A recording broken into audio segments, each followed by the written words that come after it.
નમસ્કાર વિદ્યાર્થીઓ. આપ સર્વ વિદ્યાર્થીઓએ છેલ્લા લેક્ચરની અંદર ઘણું બધું કામ કરી અને ચેપ્ટરને પૂર્ણતા તરફ જ્યારે આપણે જઈ રહ્યા છીએ ત્યારે સેક્શન સી અને સેક્શન ડી માટે જે ઇમ્પોર્ટન્ટ મુદ્દાઓ છે એને આપણે આજે અહીંયા લેવાનો પ્રયાસ કરવો છે. એટલા માટે જ આપણે ટેક્સ્ટ બુકના વિશિષ્ટ ઉદાહરણો શરૂ કર્યા છે મિત્રો. તો જોઈએ, બહુ મસ્ત સરસ દાખલો છે. સેક્શન ડીમાં પણ ઘણી વખત પૂછાય એવો દાખલો છે. કોઈ એક વિસ્તારના કામદારોના સમૂહ માટે બળતણ ખર્ચની વિગતો નીચે પ્રમાણે છે. બળતણ ખર્ચની વિગતોની વાત કરે છે. અહીંયા વસ્તુ આપે છે કોલસો, કેરોસીન, લાકડું, દિવાસળી. આધાર વર્ષ આપ્યું છે 2012. આપણને ખબર છે મિત્રો, 2012 નું આધાર વર્ષ હોય અને જથ્થો હોય તો આપણે શું કહીએ છીએ? Q0. અને ભાવ હોય એને શું કહેશું? P0. અને 2014 નો ભાવ છે તો શું કહેશું? P1. આવું કહીને આપણે દાખલાને આગળ ગણીશું. તો એમ લખ્યું છે સાહેબ આપણી પાસે Q0. ચલો લખીએ અહીંયા 5, 20, 5, 10. P0 આપણને આપ્યું છે 25, 40, 22, 0.9. P1 આપણને આપ્યું છે 30, 45, 25 અને 1. શરૂ કરીએ આપણે વિદ્યાર્થીઓ. આની પરથી સૌપ્રથમ આપણી પાસે P0 છે અને Q0 છે, એટલે લાસ્ટ યરની રીતે આપણે સૂચકાંક ગોતીશું. તો લખીએ, ચલો જોતા જઈશું ને લખતા જઈશું. P1 Q0. આ P1 Q0 તો કેટલા થશે? 150. 45 ગુણ્યા 20 બરાબર કેટલા થશે? 900. 25 ગુણ્યા 5 કેટલા થશે? 125. અને 10 એકા 10. સરવાળો લઈશું એનો એટલે કેટલો થશે? 1185. મૂકી દઈએ 1185. બીજું પૂછ્યું છે P0 Q0. P0 અને Q0 તો અહીંયા છે ભાઈ 25, 50, 125. 40 ગુણ્યા 20 બરાબર 800. 22 ગુણ્યા 5 બરાબર 110. 10 ગુણ્યા 0.9 એટલે કેટલા થઈ જશે? 9. બધાનો સરવાળો લાવે એટલે કેટલા થઈ જશે? 1044. મૂકીશું અહીંયા 1044 ગુણ્યા 100. તો ભાગાકાર કરીશું, તેનો જવાબ આવશે 113.51. હવે મિત્રો આ દાખલો શરૂ થયો. આ બધી જે બાબત આપણી પાસે હતી એ બધી હતી બળતણની બાબત હતી. હવે જે દાખલો શરૂ થાય છે એની ખાસ જોવાનું છે. આ માહિતી પરથી સાંભળજો, આ માહિતી એટલે આપણે જે તૈયાર કર્યું ને બળતણના સમૂહનો સૂચકાંક તૈયાર કરો, એ તો આપણે કરી દીધો. બળતણના સમૂહનો સૂચકાંક તૈયાર થઈ ગયો. હવે શું કહે છે ખાસ સાંભળજો. જો ખોરાક, કાપડ, ઘર ભાડું અને પરચુરણ સમૂહ લખતા જશું. ખોરાક, કાપડ, ઘર ભાડું અને પરચુરણ, તો આ 4 વસ્તુઓ પાછળ થતો ખર્ચ વર્ષ 2012 કરતા 2014 અનુક્રમે 3, 2.5, 4.5 અને 3.25 ગણા થયા હોય. શું કહે છે? ગણા થયા હોય. તો મિત્રો આની સાથે ગુણ્યા કરી દો. 100 ગુણ્યા 3 એટલે કેટલા થઈ જશે? 300. ખોરાક અનુક્રમે છે. 2.5 ગુણ્યા 100 એટલે કેટલા થઈ જશે? 250. વળી વાંચો તો કેટલા કહે છે? 4.5 ગણા કહે તો શું કરવાનું? ગુણ્યા 450.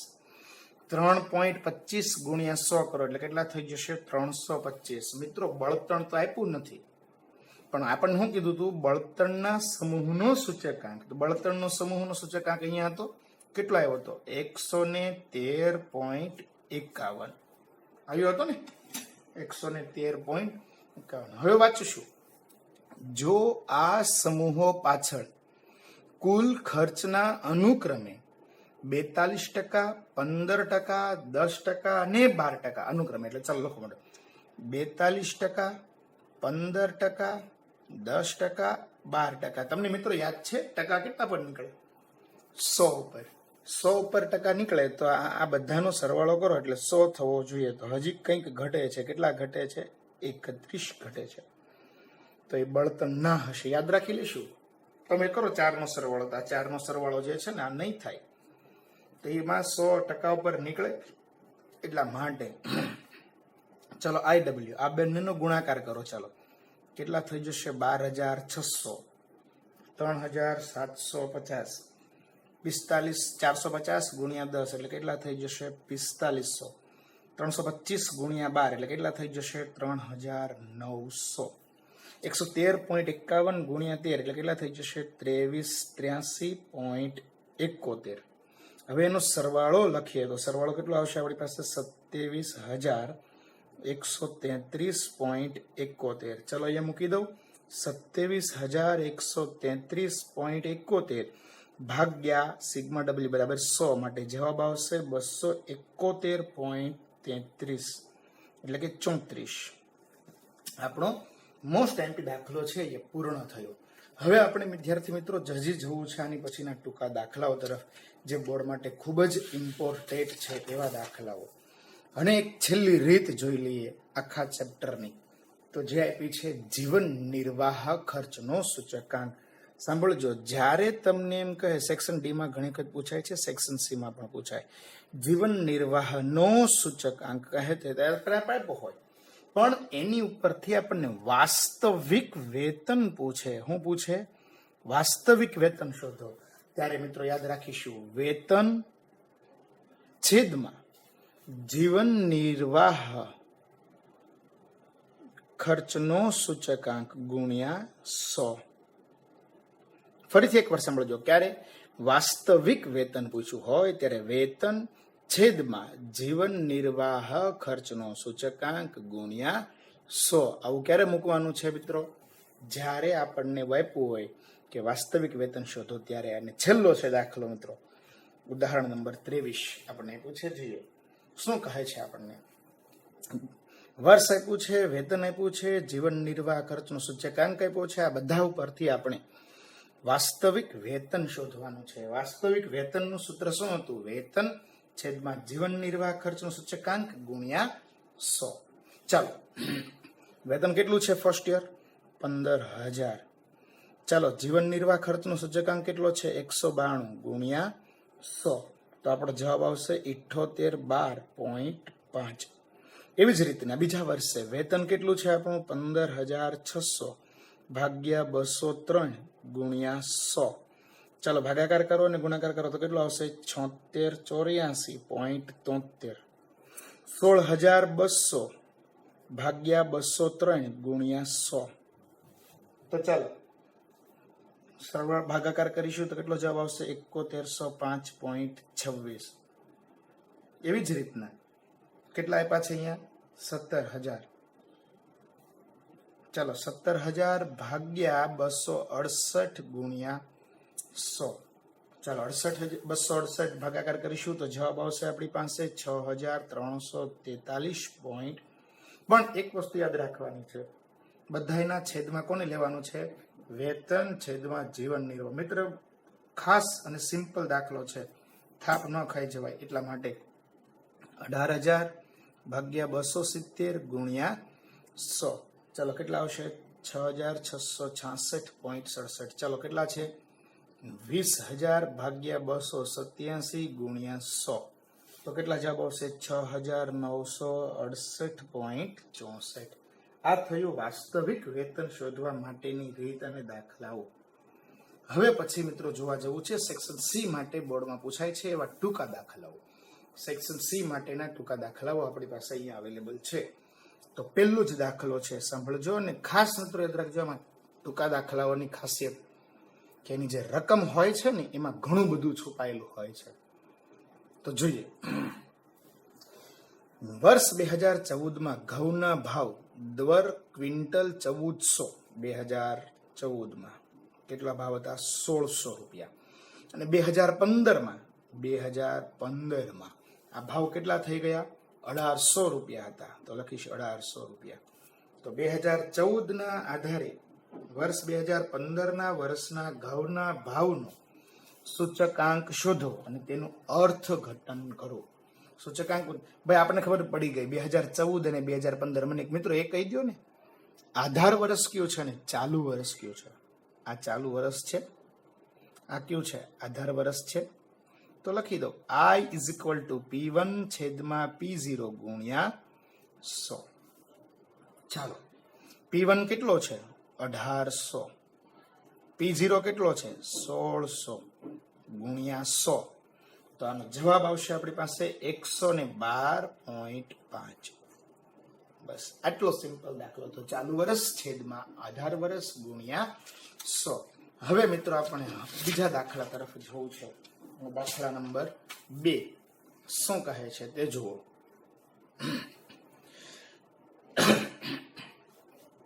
વાંચીશું. લાસ્પિયરનો સૂચકાંક ફિશરના સૂચકાંકથી 8/9 ગણો છે. તો ફિશરના સૂચકાંકથી 8/9 ગણો છે. બરાબર. જો ફિશરનો સૂચકાંક, કોનો સૂચકાંક ફિશરનો, એટલે IF ઇઝ ઇક્વલ ટુ કેટલો છે 180 હોય તો પાસેનો સૂચકાંક શોધવાનો છે. ચલો શરૂ કરીએ. IF બરાબર કેટલા છે મિત્રો આપણી પાસે 180 ગુણ્યા 8 ભાગ્યા 9, 9 દુ 18, 20 ગુણ્યા 8 બરાબર 160. લાસ્પિયર મળી ગયો. પાસે આપણને ફિશર આપણને આપ્યો છે. હવે મેળવવાનું શું છે પાસે. તો મિત્રો મૂકીશ IP is equal to IF is equal to under root Laspeyres ગુણ્યા પાસે. યાદ છે મિત્રો આ રીત આપણને.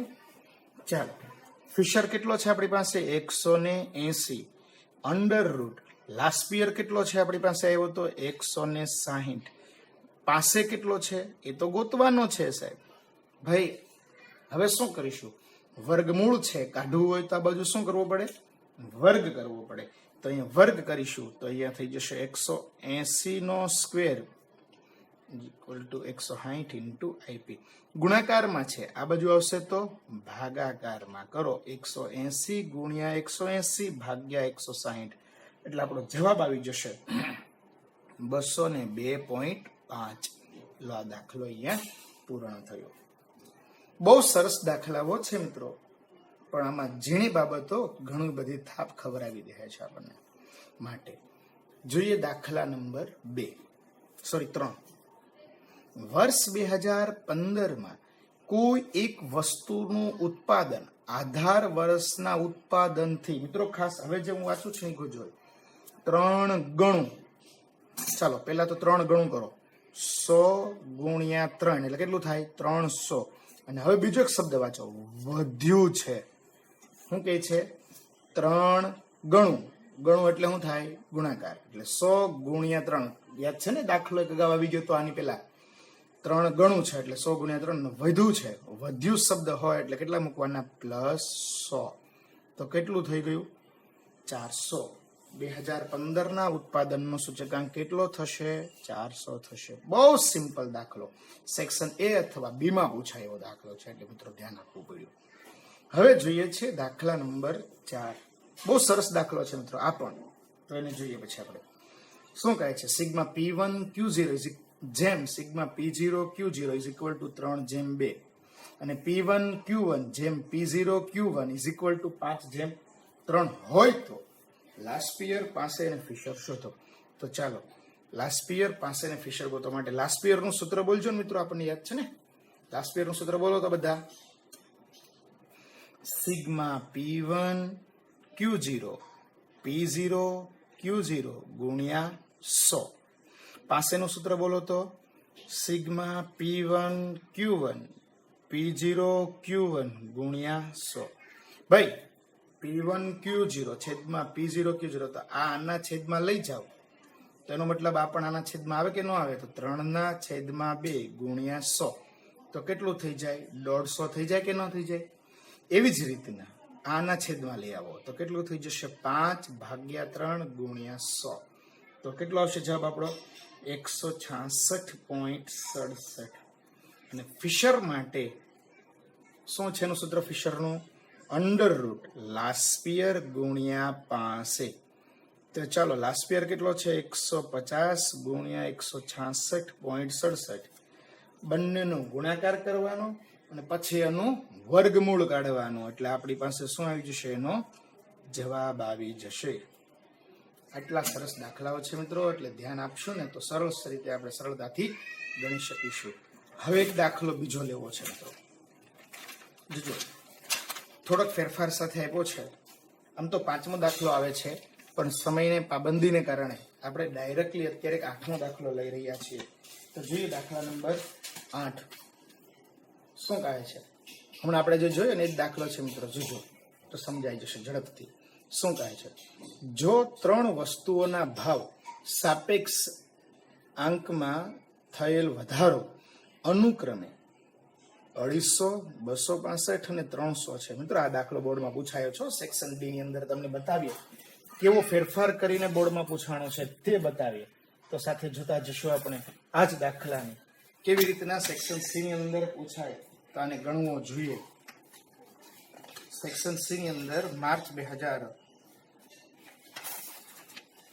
મિત્રો 2019 નું પેપર છે આ બોર્ડનું. 3 વસ્તુઓ એ, બી અને સી ના ભાવ સાપેક્ષમાં થયેલ ટકાવારી વધારો અનુક્રમે 315, 328 અને 390.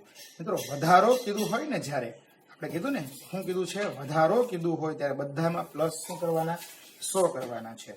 તો જ આપણને આનો દાખલો જવાબ થઈ જશે. અને એને એક એક્ઝામ્પલ તરીકે તમને બતાવવું પણ છે મારે આ બોર્ડનું સોલ્યુશન. તમે જુઓ વધારો હોય ત્યારે શું કરવાનું છે, પ્લસ 100 કરવાના છે.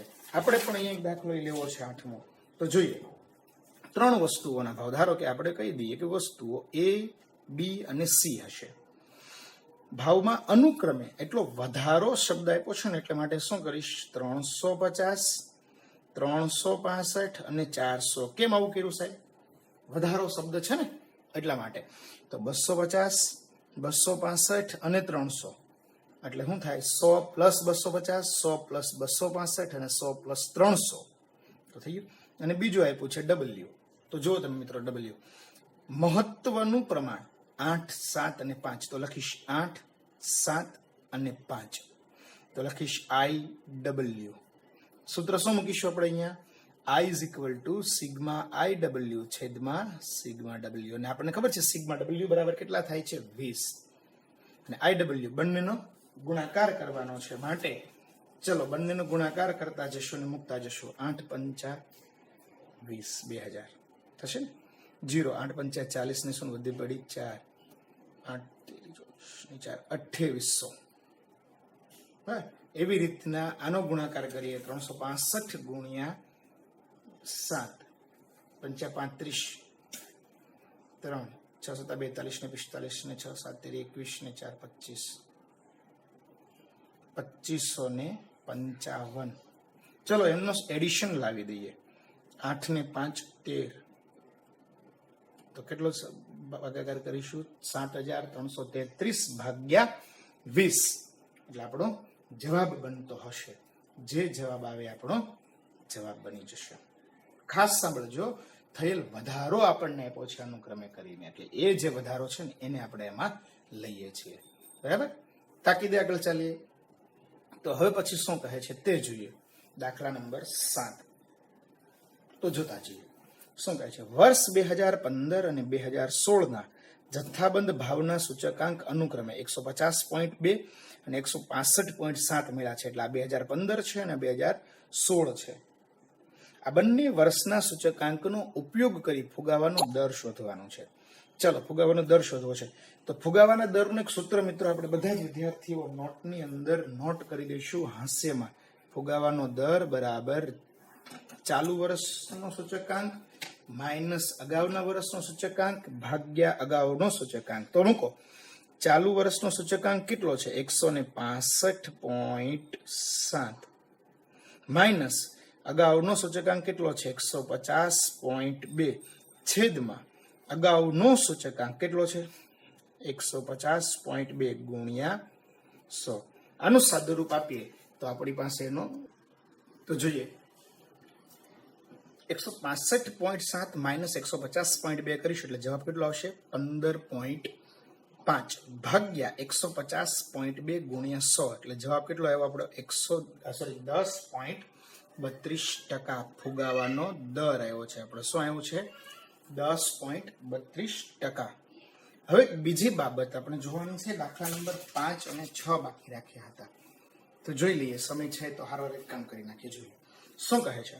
જો 2014ના વર્ષ માટે મધ્યમ વર્ગના કુટુંબની ખર્ચપાત્ર સરેરાશ માસિક આવક 14,400 હોય, ત્યારે 2014માં 14,400 હોય તો 2015નો જીવન નિર્વાહ ખર્ચનો સૂચકાંક 115 થઈ જાય ત્યારે કેટલી થાય? તો 100 સૂચકાંક હતો, આધાર વર્ષમાં કઈ નું આપ્યું તો શું સમજવાનું? 100 હતો ત્યારે કેટલા હતા? 14,400. તો થઈ ગયો કેટલો સૂચકાંક? 115 એ કેટલા? તો લખીશું 100 એ 14,400 તો 115 એ કેટલા? તો માસિક આવકનું ગણન કરીશું તો ક્રોસ ગુણાકાર કરીએ તો જવાબ આવશે 16,560. પદ મૂકીને દાખલો ગણવાનો હતો. દાખલા નંબર 16. ચાલુ વર્ષનો જીવન નિર્વાહ ખર્ચનો સૂચકાંક આધાર વર્ષના સૂચકાંક 100 થી વધીને 180 થઈ. આની જેવું છે. 100 થી વધીને કેટલો થઈ ગયો? 180. આની જેવું છે ને. તો અહીંયા એવું છે 100 હતો ત્યારે 6,000 થી વધીને 9,000 થઈ. તો હકીકત કેવું છે? 100 જ્યારે સૂચકાંક હતો ત્યારે આવક કેટલી હતી? આપણી 6,000 હતી. સાંભળજો મિત્રો, 100 હતો ત્યારે આવક કેટલી હતી? 6,000 હતી. તો 180 થઈ ગયો સૂચકાંક. તો કેટલી થવી જોઈએ? આ લોકો એમ કીધું કે 9,000 થઈ છે. એ તો કરી છે, થઈ ગઈ છે, બરાબર ને? થાય છે એટલે હકીકત લીગલી એટલી થાય છે કે કેમ? તો 100 એ 6,000 તો 180 એ કેટલી? તો આપણે પદ મૂકીશું 100 એ 6,000 ભૂતકાળમાં. તો અત્યારે કેટલું થઈ ગયું છે? 180. એ તો આણે આપી છે 9,000. હકીકત એટલી થાય છે? તો કરીએ તો કેટલી થવી જોઈએ? 10,800 થવી જોઈએ. અને હવે તમને જુઓ, આ લોકો કેટલા પગાર આપ્યો આપણને? 9,000. તો હકીકત થાય છે એટલો? કેટલો થવો જોઈએ? 10,800 થવો જોઈએ. અને થાય છે કેટલો? 9,000. તો એનો મતલબ 1,800 રૂપિયાનો ઘટાડો થયો. કેટલો થયો? 1,800 રૂપિયાનો ઘટાડો થયો છે મિત્રો. એટલે આવું પદ મૂકીને જયારે ખરીદ શક્તિની વાત કરે ને ત્યારે વધી છે કે ઘટી આના દ્વારા સમજી શકાય. અસ્તુ. આની પછીના લેક્ચરમાં આપણે વિદ્યાર્થીઓ પાછા એક મુદ્દો તરફ જશું. અહીંયા ચેપ્ટર નંબર 1 સૂચકાંક 12 ગુણનું પૂર્ણ થયું. વિદ્યાર્થીઓ કોઈ પણ જગ્યાએ કશું પ્રોબ્લેમ હોય તાકીદે પ્રશ્નો મોકલી આપશો, અમે સોલ્વ કરી આપને ઝડપથી મોકલવાનો પ્રયાસ કરીશું. અસ્તુ. આભાર. આમની સાથે દાખલાઓ જે છે એ કરતા રહેશું અને 12 માંથી 12 માર્ક્સ આવે એવો પ્રયાસ કરીશું. અસ્તુ.